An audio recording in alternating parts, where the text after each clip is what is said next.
এই মুহূর্তে আরো একটি বড় খবরের দিকে নজর রাখবো। ডায়মন্ড হারবারে সেখানে বিজেপির প্রার্থী ঘোষণা করেছে। ডায়মন্ড হারবারে বিজেপি প্রার্থী অভিজিৎ দাস।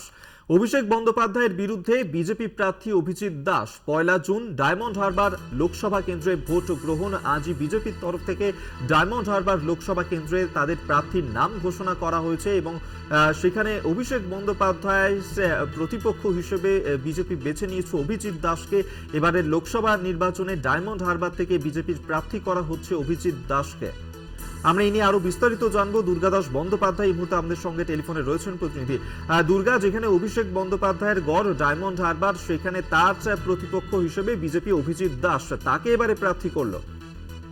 একদমই ঠিক। তার কারণ হচ্ছে যে বিজেপি, তুমি দেখলে যে যখন তৃণমূল কংগ্রেসের পক্ষ থেকে ইতিমধ্যেই প্রায় সমস্ত সেই সিটেই তারা প্রার্থী ঘোষণা করেছে, তখনও পর্যন্ত কিন্তু তাদের একটা প্রার্থী লিস্টে খামতি ছিল যে ডায়মন্ড হারবারের মতো একটা হাই ফোকাসের জায়গা, সেখানে তৃণমূল কংগ্রেসের সর্বভারতীয় সাধারণ সম্পাদক অভিষেক বন্দ্যোপাধ্যায় যেখানে দাঁড়াচ্ছেন, তার বিরুদ্ধে কাকে দাঁড় করানো হবে।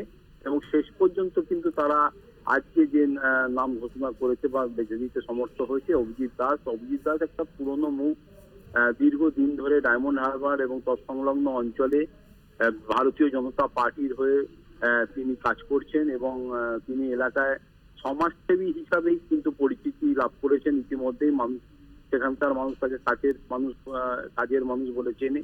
এবং সব থেকে বড় কথা, দীর্ঘদিন তিনি দক্ষিণ 24 পরগনার জেলা ভারতীয় জনতা পার্টির প্রেসিডেন্ট পদেও ছিলেন এবং তারপরে দীর্ঘদিন কিন্তু দেখা গিয়েছে যে অভিজিৎ দাস দক্ষ সংগঠক হওয়া সত্ত্বেও ভারতীয় জনতা পার্টি তাকে উচ্চ কোনো পদেতে নিয়ে যায়নি। কিন্তু তৎসত্ত্বেও কিন্তু অভিজিৎ দাস মাটি কামড়ে বলা যেতে পারে এই অঞ্চলে, ডায়মন্ড হারবার এবং দক্ষিণ 24 পরগনার বিস্তীর্ণ অঞ্চলে ভারতীয় জনতা পার্টির সংগঠনকে একেবারে, এবং তাকে প্রার্থী হিসেবে বেছে নিয়েছে বিজেপি। আপাতত ধন্যবাদ তোমায়। দুর্গাদাস বন্দ্যোপাধ্যায় টেলিফোনে ছিলেন প্রতিনিধি।